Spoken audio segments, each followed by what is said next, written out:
Sampung Ama Namin sa pamamagitan ni San Jose patungo kay Jesus para sa gabay, lakas at pagpapala. Kung ikaw ay nahaharap sa mabibigat na responsibilidad, kung ikaw ay nag-aalala para sa iyong pamilya, o kung ikaw ay naghahanap ng direksyon sa buhay, lumapit tayo kay Saint Joseph, ang mapagkalingang ama at tahimik na lingkod ng Diyos. Sa pamamagitan niya, ihahatid natin ang ating mga panalangin kay Jesus, ang kanyang minamahal na anak. Ialay natin ang 10 Ama Namin para sa ating mga pangangailangan at intensyon. Sa ngalan ng Ama at ng Anak at ng Espiritu Santo. Amen. O San Jose, tagapangalaga ng banal na pamilya, turuan mo kaming magtiwala sa Diyos tulad ng iyong ginawa. Dalhin mo ang aming mga panalangin kay Jesus at ipanalangin mo kami sa aming mga pangangailangan.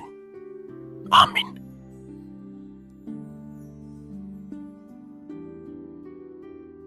Unang panalangin. Para sa gabay sa mahahalagang desisyon. Kapag humaharap ka sa mabibigat na pagpili, huminga ng malalim at ituon ang puso sa kapayapaan. Pakinggan ang tinig ng konsensya, timbangin ang kabutihan, at piliin ang landas na nagdadala ng liwanag, hindi takot. Ama namin, sumasalangit ka, sambahin ang pangalan mo. Mapasa amin ang kaharian mo. Sundin ang loob mo dito sa lupa para ng sa langit. Bigyan mo kami ngayon ng aming kakaninin sa araw-araw at patawarin mo kami sa aming mga sala para ng pagpapatawad namin sa nagkakasalaan sa amin.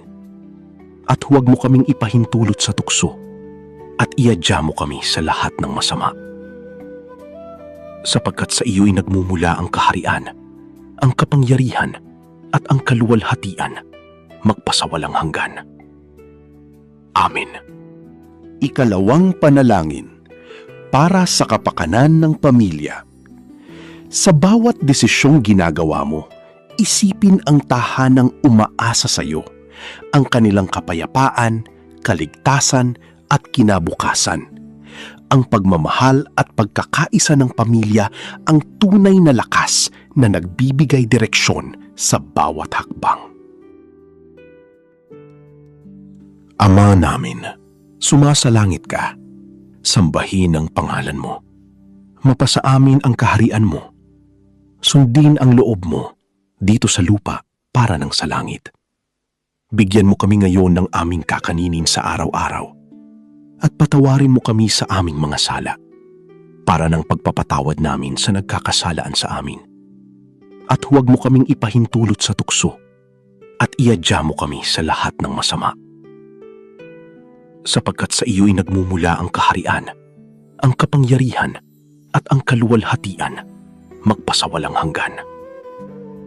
Amen. Ikatlong panalangin para sa trabaho at kabuhayan. Sa bawat araw ng paghahanap buhay, dalhin mo ang sipag, tiyaga at pananalagig na hindi ka pababayaan. Ama namin, sumasalangit ka, sambahin ang pangalan mo. Mapasa amin ang kaharian mo. Sundin ang loob mo dito sa lupa para ng sa langit. Bigyan mo kami ngayon ng aming kakaninin sa araw-araw at patawarin mo kami sa aming mga sala para ng pagpapatawad namin sa nagkakasalaan sa amin. At huwag mo kaming ipahintulot sa tukso at iadya mo kami sa lahat ng masama. Sapagkat sa iyo'y nagmumula ang kaharian, ang kapangyarihan at ang kaluwalhatian, magpasawalang hanggan. Amen. Ika-4 na panalangin para sa lakas sa gitna ng pagsubok. Kapag mabigat ang pinagdaraanan, alalahanin mong hindi ka nag-iisa. May Diyos na kumakalinga at may mga taong nagmamahal sa iyo. Ang bawat pagsubok ay may dalang aral at panibagong lakas na huhubog sa iyo. Ama namin, sumasalangit ka. Sambahin ang pangalan mo. Mapasa amin ang kaharian mo. Sundin ang loob mo dito sa lupa para ng sa langit. Bigyan mo kami ngayon ng aming kakaninin sa araw-araw at patawarin mo kami sa aming mga sala para ng pagpapatawad namin sa nagkakasalaan sa amin. At huwag mo kaming ipahintulot sa tukso at iadya mo kami sa lahat ng masama. Sapagkat sa iyo'y nagmumula ang kaharian, ang kapangyarihan at ang kaluwalhatian magpasawalang hanggan. Amen. Ikalimang panalangin. Para sa kapayapaan ng puso at isip. Kapag magulo ang paligid, piliin mong manahimik sandali at ibalik ang sarili sa presensya ng Diyos. Ama namin, sumasalangit ka. Sambahin ang pangalan mo. Mapasa amin ang kaharian mo. Sundin ang loob mo dito sa lupa para ng sa langit. Bigyan mo kami ngayon ng aming kakaninin sa araw-araw at patawarin mo kami sa aming mga sala para ng pagpapatawad namin sa nagkakasalaan sa amin. At huwag mo kaming ipahintulot sa tukso at iadya mo kami sa lahat ng masama. Sapagkat sa iyo'y nagmumula ang kaharian, ang kapangyarihan at ang kaluwalhatian magpasawalang hanggan. Amen. Ika-6 na panalangin para sa proteksyon laban sa panganib. Sa bawat paglalakbay at bawat araw na puno ng hindi inaasahan, hilingin mo ang gabay at pag-iingat ng Diyos upang ilayo ka sa kapahamakan. Ama namin, sumasalangit ka. Sambahin ang pangalan mo. Mapasa amin ang kaharian mo. Sundin ang loob mo dito sa lupa para ng sa langit. Bigyan mo kami ngayon ng aming kakaninin sa araw-araw at patawarin mo kami sa aming mga sala para ng pagpapatawad namin sa nagkakasalaan sa amin. At huwag mo kaming ipahintulot sa tukso at iadya mo kami sa lahat ng masama. Sapagkat sa iyo'y nagmumula ang kaharian, ang kapangyarihan at ang kaluwalhatian magpasawalang hanggan. Amen. Ika-7 panalangin para sa mga ama at tagapagtaguyod ng pamilya.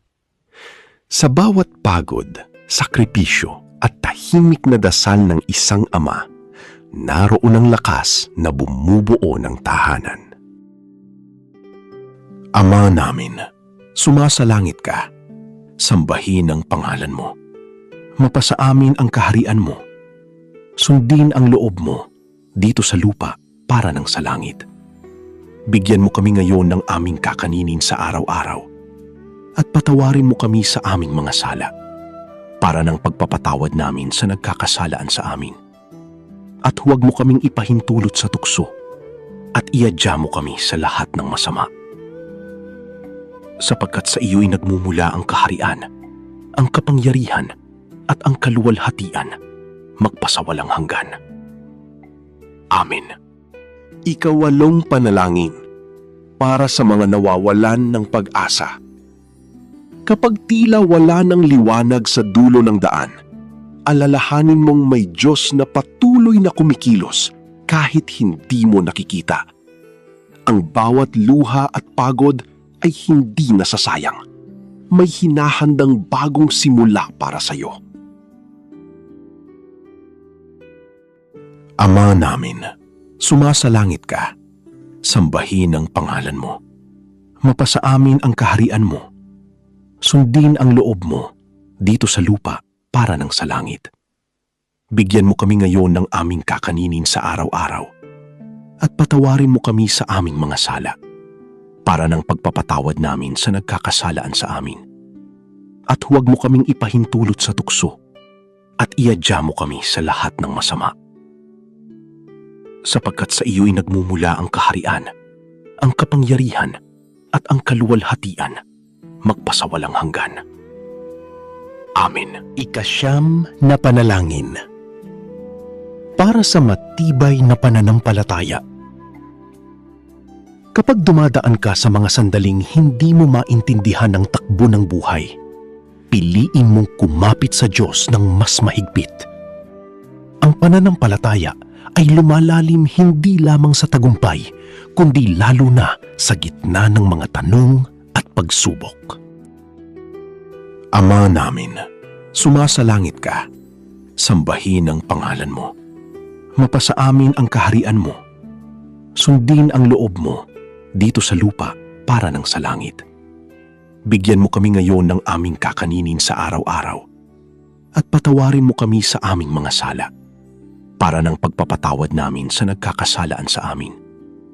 At huwag mo kaming ipahintulot sa tukso at iadya mo kami sa lahat ng masama. Sapagkat sa iyo'y nagmumula ang kaharian, ang kapangyarihan at ang kaluwalhatian magpasawalang hanggan. Amen. Ikasampung panalangin. Para sa pagtitiwala sa plano ng Diyos. Kapag hindi mo makita ang buong larawan ng buhay, alalahanin mong ang Diyos ang nakakakita ng simula hanggang dulo. Ang kanyang mga hakbang ay laging nakatuon sa iyong kabutihan, kahit hindi mo pa nauunawaan ngayon. Ama namin, sumasalangit ka, sambahin ang pangalan mo. Mapasa amin ang kaharian mo. Sundin ang loob mo dito sa lupa para ng sa langit. Bigyan mo kami ngayon ng aming kakaninin sa araw-araw at patawarin mo kami sa aming mga sala para ng pagpapatawad namin sa nagkakasalaan sa amin. At huwag mo kaming ipahintulot sa tukso at iadya mo kami sa lahat ng masama. Sapagkat sa iyo'y nagmumula ang kaharian, ang kapangyarihan at ang kaluwalhatian magpasawalang hanggan. Amen. San Jose, mapagkalingang Ama, ipanalangin mo kami. San Jose, tapat na lingkod ng Diyos, ipanalangin mo kami. San Jose, tagapangalaga ng banal na pamilya, ipanalangin mo kami. San Jose, huwaran ng kababaang loob, ipanalangin mo kami. San Jose, lakas ng mga manggagawa, ipanalangin mo kami. San Jose, tagapagtanggol ng mga pamilya, ipanalangin mo kami. San Jose, gabay ng mga ama, ipanalangin mo kami. San Jose, kanlungan ng mga nanghangailangan, ipanalangin mo kami. San Jose, huwaran ng pagtitiwala sa Diyos, ipanalangin mo kami. San Jose, aming tagapamagitan kay Jesus, ipanalangin mo kami. Pangwakas na panalangin. O San Jose, ipinagkakatiwala namin sa iyo ang aming buhay at pamilya. Dalhin mo kami palapit kay Jesus at tulungan mo kaming mamuhay ng may pananampalataya, katapatan at pagmamahal. Sa iyong paggabay, naway matagpuan namin ang kapayapaan at pagpapala na nagmumula sa Diyos. Amen. Sa ngalan ng Ama at ng Anak at ng Espiritu Santo. Amen. Maraming salamat sa inyong pakikiisa sa panalangin. Kung kayo ay na-bless, napalakas ang loob o nakaramdam ng kapayapaan, paki-like ang video na ito, mag-subscribe sa channel at ibahagi ito sa inyong pamilya at mga mahal sa buhay upang mas marami pa ang makapagdasal at mapalapit sa Diyos. Huwag kalimutang pindutin ang notification bell para hindi ninyo ma-miss ang mga susunod pang panalangin, rosaryo at debosyon. Pagpalain nawa kayo ng Panginoon hanggang sa muli nating pagdarasal.